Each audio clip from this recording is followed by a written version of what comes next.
let's talk about what exactly keeps teams performing. Please welcome to the stage founder of ALEA, Alexandre Tomic. Yay!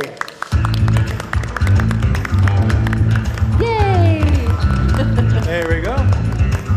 Hey guys, how you doing? Hi everyone. So, hi everybody. It's a pleasure to be here with you. You may ask yourself why I'm wearing a towel, a very fancy cotton towel, pretending it is a scarf, looking like a Saudi sheikh. I just want to talk about the Darb John Foundation, white label casino and B-Gaming organizing a gala, a dinner gala on Friday, and I would invite you to come. We have a table there actually, so come to us. It's not full, and they have a booth right in front, Internet Viking. They're selling merch, and it's a beautiful gesture that has been done, and I recommend you to go there and support them. Okay, that said, we have a bag here. It's full of whoops. There's 20 whoops. It's this device that I have here, the orange one, and it allows you to track your sleep, your stress levels, which is very important, your recovery, basically your resting heart rate, and your HRV, which is your heart rate variability. And now I'm going to talk about the well-being at work and how and why we've implemented that in ALEA and why it is part of our core values. So, well-being and hustle culture, sorry to say that, are not exclusive. You can have both. You can aim for well-being and you can also have hustle culture. So ALEA was formed in 2012. We were a B2C company. We were running a casino called Slots Million, and basically what we were doing, we were giving coffee, free coffee, which was already something. Other companies were making employees paying for the coffee, and water, you know, in these big plastic bottles, jars, water. That's basically the state of what we were doing in 2012. And 3 years ago, we opened a new office, and basically we've invested around 1 million in this office and another office that we're opening right now. So what changed that make us invest so much money into the well-being of our employees? So first, let's start with what did we do. We analyzed the air. We wanted to be sure that the air that employees were breathing was good air. So we had these machines during 1 week analyzing the air. We were in an industrial zone. We were looking for asbestos specifically, and some kind of toxins. We found out that everything was fine, and we pursued with the project. Second thing we did is, before, like 6 months ago, you got all these studies about microplastics, about nanoplastics, because new technology came up that are able to analyze all the plastic that we have in our water especially, but also in the clothes, in everything we breathe. So basically we ingest microplastics by drinking, eating, when you warm up something in a microwave, some food, or your coffee cup. A coffee cup is a very good example. This hot coffee that goes in, you're going to say it's not plastic, it's carton. Yeah, but it's coated with plastic. Okay, so when you drink that hot coffee, you're ingesting a lot of microplastics. And if you think, oh, well, that's not that much. You have, right now, in your brain, the size of a credit card of plastic. It's really damaging you. And men, we have it in our penises.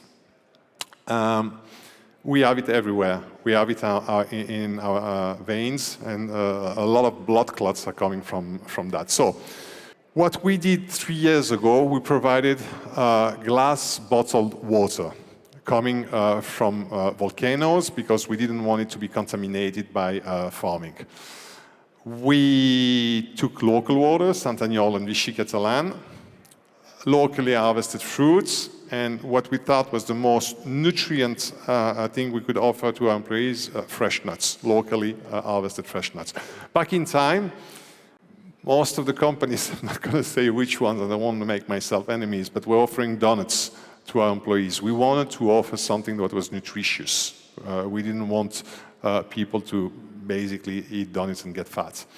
And last but not least, we opened basically a spa. The office is divided in two zones. Half, 300 square meters is working space, and the other half is sauna, ice bath, there's a hyperbaric chamber, I'm going to come back to that. And there is a gym, and very interestingly, what happened when we opened a gym, nobody was going to the gym. It was very good, very expensive gym, nobody would go there. So what we did, and that's one of the major points that we need to address here, is how do you engage employees? It's not just about throwing money and putting money on the table and offering them a lot of wellness programs. Is that you need to engage them. It's very hard to engage them. So people wouldn't go to the sauna, they wouldn't go to the hyperbaric chamber, believe me, they wouldn't go to the ice bath. And they wouldn't go to the gym. So we had to bring people that will enroll them. So one personal trainer, 3 times per week, and then every day, and then 2 personal trainer per day, one in the morning at 8 o'clock, one at midday, and then sometime a yoga teacher at night. We have now an in-house biohacker that is taking people every week and showing them, going with them inside the hyperbaric chamber, going with them inside the sauna, doing ice baths with them. And since the beginning, years ago, we offered everyone a Oura ring, and maybe some of you got one, because I think we bought like 100 or 200 of these Oura rings, and we gave it to the industry. And now the Whoop that all employees have, and we have a group where all employees share their data, and where we have this in-house biohacker that analyzing the data and that is setting up challenges. So when I say about setting up challenges is 1 week we do no coffee, or we stop coffee at 12, intermittent fasting, 1 day fasting, every day sauna, or 4 times per week sauna, or ice baths, or whatever. I mean, we try and we look at the data and we analyze the data. And I'm going to tell you what we found out. So what really happened? Why did it happen? It came out of what I can call, without being dramatic, a catastrophe. We came back from ICE 2020, and COVID hit the entire world, but Barcelona was really wounded. On the first week of COVID, we've lost 1 contractor in the company, who was an electrician, went to the hospital, got out after 3 or 4 days, was fine, and died 2 days after. My father died on the first week of COVID, and we started having a lot of people that were sick. There was no PCR test. You just had this little blood test, I don't know if you remember, like a glucose test, a prick on your finger, and they would tell you if you have COVID or not. It was pre-Omicron and the other variant. It was the first variant. There was no vaccine, and people were literally dying. So there's a lot of controversy about that today. We can say, was it really COVID or was it not COVID? But literally, I remember we were in total lockdown and people were dying around us. And I thought, in a very emotional, human way, what happened if my co-founder, Charlotte, which is one of my best friends, I know her for 15 years, what if she would contract COVID? And what if she would die? And then I thought about other people that joined the company later, maybe a couple of months ago, like our CTO. What if the CTO dies? What if the COO dies? The company could not survive. You know, in the US, when they take a plane, they put all the C-suite in different planes. So if the plane crashes, the company survived. So it was exactly the same thing. It was like my friends, my tribe, and the most important people of my company may die. So it's not a luxury, and it's a necessity. It comes out of a necessity. So I had an hyperbaric chamber for a couple of years that I used for my data for myself, and I thought I was safe. I thought if I have COVID, I will go there. And actually, 1.5 years after I got COVID, I could see how my oxygen blood was going down to 90%, which starts to be a dangerous level of hypoxia. And basically, how you die from COVID is that the iron, the heme from hemoglobin, cannot bind with oxygen anymore, and you enter, it's not the lungs that are damaged. You also have the lung damage, but that's a secondary condition. And basically, you can't breathe. You become a little bit bluish, and 1 day, 2 days, 3 days of this hypoxia, and then your organs, they start falling. The liver and all the organs start falling one after the other one. It's called cytokine storm, and that's how you die. When you put someone like that in an hyperbaric chamber, you have a lifeline. And I could really see it. My oxygen level would go down. I would go in a hyperbaric chamber. They would go to 1%. I would get out, and after a couple of half hours, they would go down. I would do that as several days, and at some point, one day, they wouldn't go down anymore. So I felt very safe, but I didn't feel safe for the people that were working with us. So we called OxyHelp, the manufacturer of hyperbaric chamber. We said, do you have one of these big chambers? And can you deliver it fast? So actually, there's one going to Madrid. We're based in Barcelona. To be delivered to Real Madrid. I say, can I pay extra? And we get it. Say, okay, you're my friend, whatever, I bring it. So they brought it to us in like 3 days, mounted it, and we had this hyperbaric chamber in an office where nobody could go because we were under a total lockdown, and I was imagining how I would completely illegally take my car at night, go to the place of employees that were sick, take risk of being contaminated, bringing them to the office and install basically a camp hospital there where we would put them in the hyperbaric chamber and bring them food. And I'm not telling you that to tell you I'm a hero. It's out of necessity. Again, if these people die, the company dies. So this is the device we're talking about. What do we do with this today? We relax, we have meetings. I mean, there's a vaccine now. Nobody dies from COVID anymore, or at least not officially. We have an excess death rate.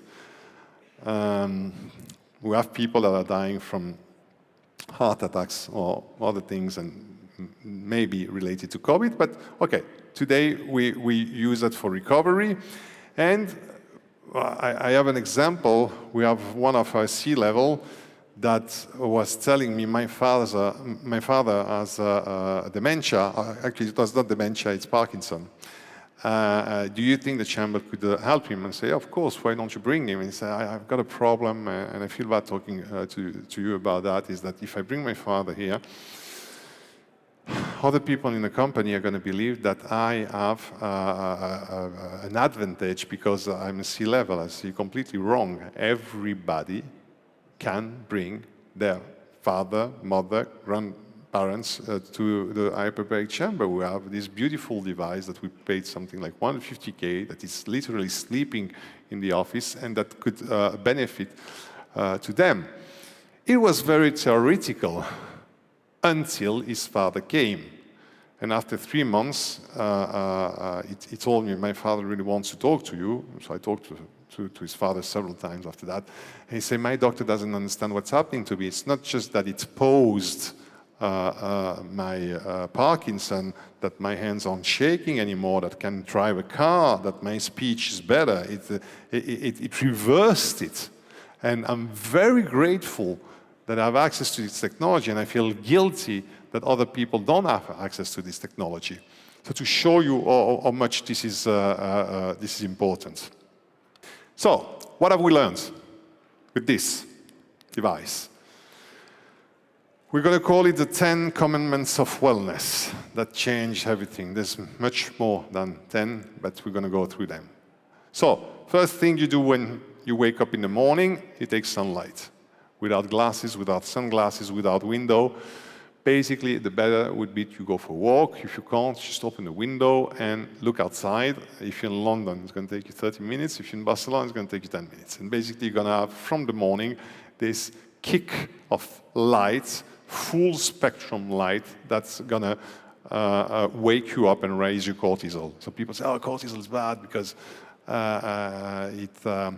it raises stress level. Yes, at night, not during the morning. You need cortisol in the morning.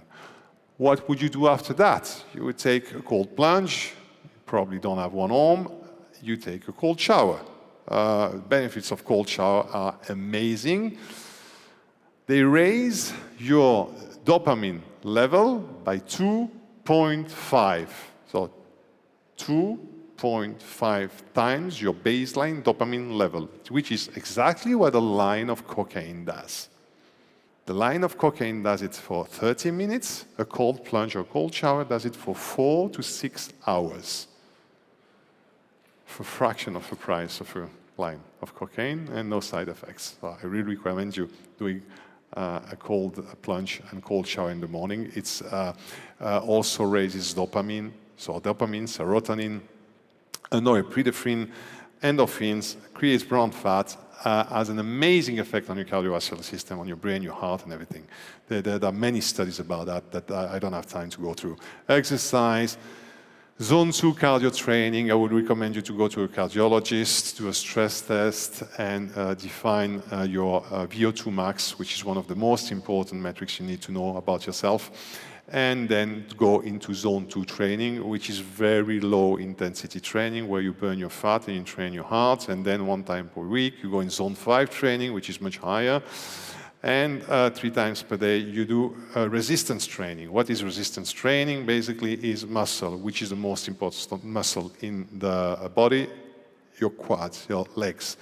You can't train, yes you can, you just do what I'm going to do right now in front of you. You do air squats like that 10 times, and you do that 8 times per day, 1 time every hour, and you don't need anything more. That's enough. Of course, if you could do some planks and some pull-ups, it's even better, but just with 10 air squats 8 times per day, studies have shown that we get very significant results. Coffee window, we don't drink coffee 90 minutes, not 90 minutes after we wake up. So at least 90 minutes after we wake up. Why? Because we have something called adenosine, which is linked to our neurons. If we drink the coffee, adenosine doesn't wash out, and then you have the coffee crush that comes a couple of hours after. So you want to wait 1.5 hours, the adenosine gets cleared up, you drink your first coffee, you can have 2, 3, 4 coffee, doesn't matter. The limits will be between 12 o'clock and 2 p.m. You don't want to have coffee. Coffee has a half-life of 10 hours. So basically, let's say you're going to go to bed at between 10 p.m. and midnight. You want to have cleared half of the coffee that you have drank during this period of time. It's very important because you can fall asleep and the coffee is still active in your brain, which means that your sleep structure is affected. We've seen it on the app. We can see, or you have less deep sleep if you have drunk coffee in the afternoon, and even if you fell asleep very quickly. It's not just what you feel about it. Yeah, I just fall asleep. No. It does affect your sleep structure. Food and fasting. You need to eat 70% of your calories before 3 p.m., so you eat in the morning.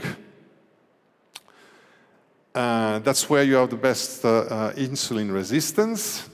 And then at the end of the day, you have a light meal, and preferably at least 4 hours before you go to bed. And we've tested that many times. If you eat 1 hour before you go to bed, your heart rate variability is going to plummet down. Your heart rate is going to go up. Do that. That's one of the best hacks, actually, is not eating at least 4 hours before you go to bed. Move hourly. If you do exercise every day, everything we said, if you've been sitting all day, it doesn't work. So I'm going to take the same example as before. So what you do, stay hydrated. You sip water. So you don't have this big, you don't drink a lot of water. You just sip water during all day. Every hour you go to pee, so you stand up. You go to the toilets. You do your 10 squats. And you go back to your seat. It's going to take you 5 minutes. Right? Stay hydrated. We said it's very important. Dim light at night. Light is like cocaine at night. So light, if possible, non-flickering. So no LED lights, no fluo light.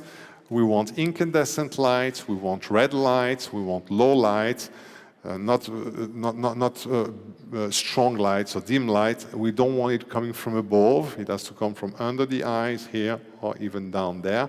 You can use candles, wax candles, not chemical candles, not scented candles.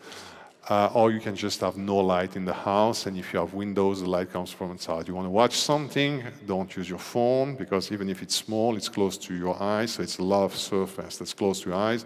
You put your TV, you dim the light to the lowest point, even if you don't see anything, after 10, 20 minutes, you're going to be able to see. You can put even these orange glasses, and you watch it with dim lights. No alcohol, not even 1 glass of wine per week. I know, this is a very hard one. 1 glass of wine per week lowers your level of baseline of dopamine, okay? So, I know how to say it differently, but alcohol is a no-go. There's no safe consumption of alcohol. It's very, very hard to get there, but we also have seen it, just 1 glass of wine, even 2 hours before you go to bed, but it's better than just before you go to bed, fucks up your sleep, okay? If I have to give you a little bonus, I would say buy eyelid.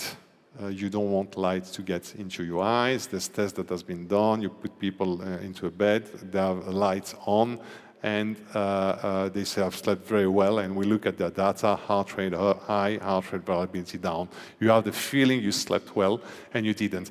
And that's why this thing is very important, because you don't know. You think you had a good night of sleep, you think you're recovered, and actually your heart rate is high, your HRV is low, your sleep stages are horrible, and you just don't know it. And it's the same thing when you arrive at the office and people look at your face and say, oh, you look really bad today. So, oh, I don't feel bad. You go look at yourself in the mirror, you look bad. Or the opposite, oh, you look really good today. I don't know.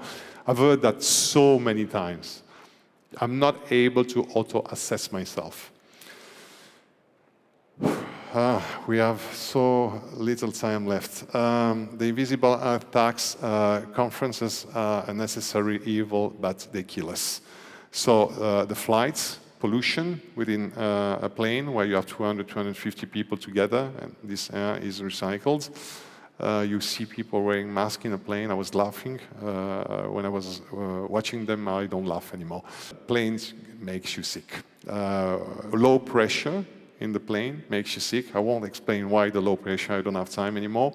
Then crowds, when we get into this environment, okay, this is a big space, but in smaller space, thousands of people, we have biological bodies, and these biological bodies, they carry bacteria and viruses, and we speak in front of each other, and without noticing, we spit in the face of each other when we're sitting around the table and we share meals and drinks, we spit in each other plates and drinks. I've seen it with strong lights above a table. It's disgusting, and that's how you get sick. So zinc and vitamin C always with you, and you take zinc and vitamin C while you're in a conference. Alcohol, forget about alcohol, organ damage, sleep damage, immunity damage, jet lag, circadian damage. We have an experiment 2 times per year. We have a clock change, winter time, summer time, 25 increase of heart attack in the weeks following the 1 hour change. Just 1 hour. So imagine when you fly to Brazil or the country where it's 4, 5, 6 hour jet lag, how it impacts your body. You need weeks to recover from that. So you need to be aware of that. and you need to do everything you can to mitigate that. And now, just this video. And the winner is ALEA. Hi, everybody. First of all, I'm very happy to be here with you tonight in our hometown, Barcelona. I'm very, very proud that ALEA win this award because, as the lady before from Digitan said very rightfully, I think it's one of the most important awards. And we said several times that our employees are more important to us than our customers. And I don't disvalue our customers. I value our customers a lot, and I value our providers also, but our employees are the most important. They're the tribe, and they're the people in whom we invest the most. So this award is very, very important. But thank you to the judges. Thank you to the AGA. Thank you very much.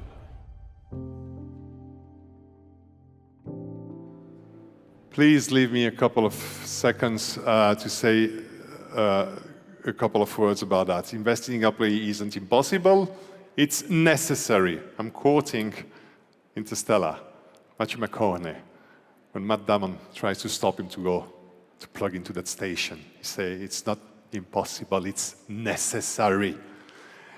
I didn't put this video to brag. I said in front of our customers during an iGaming event that our employees were more important than them. Thank you for your money. Suppliers, thank you for your games that we sell to our customers.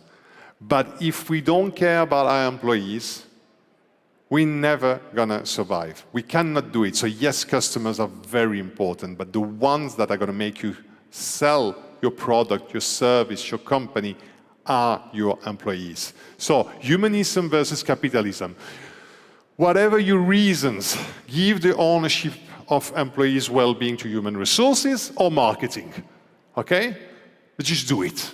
So whether it comes from a human resources perspective, which is the humanistic one, or you just want to do marketing about it and win all these beautiful awards. We had in 2 years, 1 year, I don't know, 4 awards just about being Employee of the Year, Best Workplace, etc. Not the best aggregator and the best platform. That's just the awards related to the company and how we take care of our employees. It's very good marketing, okay? So if you don't believe in it, still do it. It works, you'll sell more, okay? And now, last but not least, we can't. I have 20 whoops for you here. We are opening up our channel that is open to our employees for the past 6 months. We were testing with them, and now we're opening it to the iGaming community. We already delivered 100 whoops to some of you. We have 20 more coming, and within the following weeks, we're going to deliver hundreds of whoops to this community for free. We are paying for the subscription. It's not that we want to track you and know what you do with your lives. We don't care about that. We want you to join the community. We want you to share the data through the Whoop application. We want you to join the WhatsApp application, to have our in-house biohacker guide you, challenge you, and we all go through a wellness journey where we will all feel better, and it doesn't mean less hustle. No, we're going to work. We're going to be on the battlefield, but we're going to take care of ourselves, okay? Thank you very much.